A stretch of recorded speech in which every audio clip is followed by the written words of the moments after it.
Je m'appelle Ntamenang Clotilde. Je suis gabonaise. J'ai 43 ans.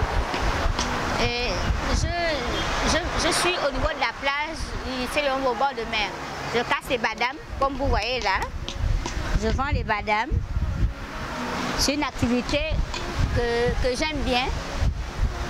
Parce que je travaillais et puis je suis diplômée. Maintenant, aujourd'hui, c'est dur, l'emploi, c'est dur. L'emploi, c'est dur. Vous êtes diplômée en quoi? Je suis diplômée en technique commerciale. J'ai un BTS en technique commerciale. Dieu fait grâce, je gagne ma vie parce que je peux sortir avec 5 000, 2 000, 3 000, mais j'arrive à élever mes enfants avec ça, mes 1 000 francs, mes 2 000, 3 000. Dieu fait grâce. On dit souvent que nous les Gabonais, nous ne nous approprions pas de notre héritage. Maintenant, aujourd'hui, il y a beaucoup de Gabonaises, comme ma soeur qui est à côté, c'est une Gabonaise, elle fait dans les casseuses de badam. Nous, on voudrait que l'État vienne, nous aide, seulement en nous laissant l'accès libre de travailler. Comme la mairie nous dit que c'est une zone interdite à partir de le Radisson jusqu'à l'entrée de l'ambassade du Brésil. Nous faisons les petits métiers, quel que soit ce que nous avons, quelle que soit la nourriture que nous avons, nous sommes hors zone. Ils nous disent que nous sommes hors zone. Nous sommes hors zone pourquoi? Chez nous, dans notre territoire, est-ce que moi, Ntsam, je suis hors zone dans mon Gabon? Je suis gabonaise, je suis à la vente des cocos ici à la plage. Je ramasse les cocos à la sablière. Je prends les sacs et je viens les casser ici. Je vends le pot à 1 000 francs. Ça me permet de me débrouiller un peu avec mes enfants. C'est vrai que j'aimerais avoir plus d'aide pour en faire de ces cocos quelque chose d'autre.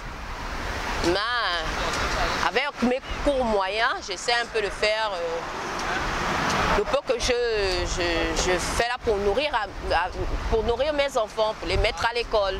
Par jour, j'arrive à faire 7 000, 5 000. C'est avec ça que je me débrouille. De mon jeune âge, j'ai fait la coiffure. Et du coup, comme connaît tout le monde, on va à l'école, il faut un budget après. Donc, le budget après, je ne l'ai pas eu. Du coup, j'ai eu une amie qui m'a dit que allons un peu à la plage. Donc, un peu, j'essaie un peu de mettre de côté. Je ne sais pas si Dieu peut me permettre. Parce que du coup, on a la maison à louer, on a les enfants, on se nourrit. Donc, du coup, s'il y a un projet, tu vois que ce n'est pas vraiment facile à le réaliser. Je suis un jeune Gabonais. Je vends les cocos ici au bord des mers, les Stéléomba, depuis près de 1 an et demi déjà. Bon, principalement, ces cocos m'aident à nourrir ma famille et m'occuper un peu de mes petits besoins. Ces cocos, je les trouve au PK8, surtout dans les PK, que je cueille mes cocos. Par la grâce de Dieu, ça va. Et par jour, je me retrouve à moins avec une recette de 25 000, voire 50 000, surtout les dimanches. Mais par jour, 25 000. Surtout les dimanches que je peux avoir 50 000. Et en fonction de ça, je me nourris, je nourris ma petite famille, mes enfants vont à l'école. Et ça va. L'électricité industrielle, un peu de maçonnerie. Je me débrouille aussi un peu en dessin. Et j'ai fait une formation agricole à Olam, en ce qui concerne les palmiers. Mais j'ai jugé bon de me débrouiller un peu dans mon petit business. À mes frères, mes jeunes frères gabonais, de ne pas se laisser aller dans la situation de vie que nous avons dans les PK. De se lever le matin, de prier Dieu et d'aller chercher. Je m'appelle Alphonsine Koumba. Je suis gabonaise et je suis dans les affaires de coco. Je suis venue à la plage, je vendais la boisson.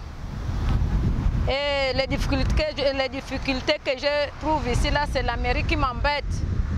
Il y a d'autres qui font les cocos. À gauche, on fait les cocos. À droite, on fait les cocos.